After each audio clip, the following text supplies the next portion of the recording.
While working with the robot, it will be necessary to record robot positions so that you can return to them later in the program. This video will cover powering on the robot, moving the robot with the virtual jog pendant, and how to record the robot positions to the RAM of the robot. When you start up Adept Desktop, your screen should look like this. If the robot control screen is blank, then you will need to connect the robot to the software. There is a detailed write-up on how to do this procedure in the lab manuals. To start up the robot, you first need to disable the e-stops on the robot.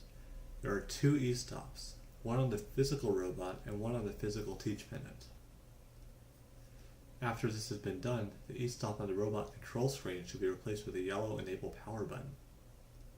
Clicking it will cause the button to flash and replace the text with standing by. At this point, you will need to press the yellow flashing button on the Adept robot. Pressing that button will enable power to the robot, and the robot control menu will read Disable Power. If you press the green button to disable power on the robot, it will return the robot to the state after the e-stop has been disabled and before the Enable Power button was pressed. The virtual jog pendant acts as a counterpart to the physical jog pendant and lets you move the robot through Adept Desktop.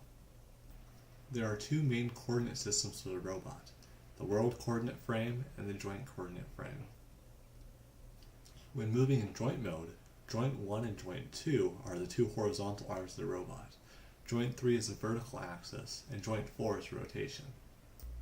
You can change how you jog the robot by selecting the jogging mode on the center left of the pendant. Switching between joint and world mode at the top of the jog pendant does not change the jogging mode. Instead, it changes how the robot remembers the points. World coordinate positions are just remembered as points, and joint coordinate positions are called precision points.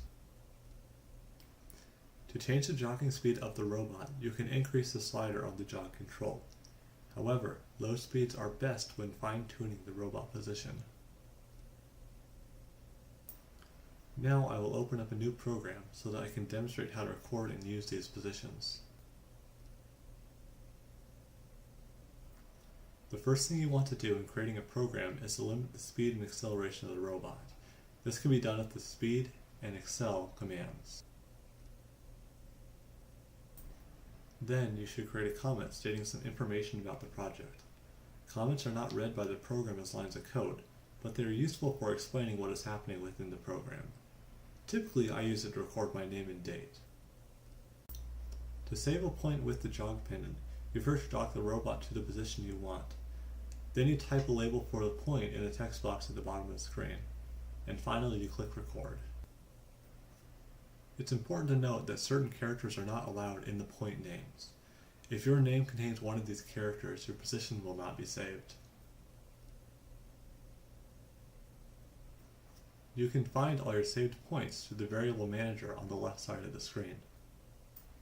To move to your recorded points, there are two commands you can use, move and move S. Move will move your robot to your point the fastest, but will not move there in a straight line. Move S is slower, but will move your end effector along a straight path to the recorded point.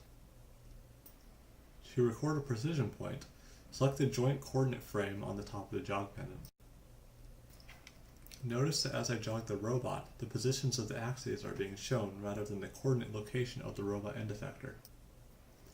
All points you save while working the joint coordinate frame will be precision points. These points can also be found on the variable manager on the left side of the screen. Precision points are labeled with the pound sign at the beginning of the variable name and can be used the same way as regular points.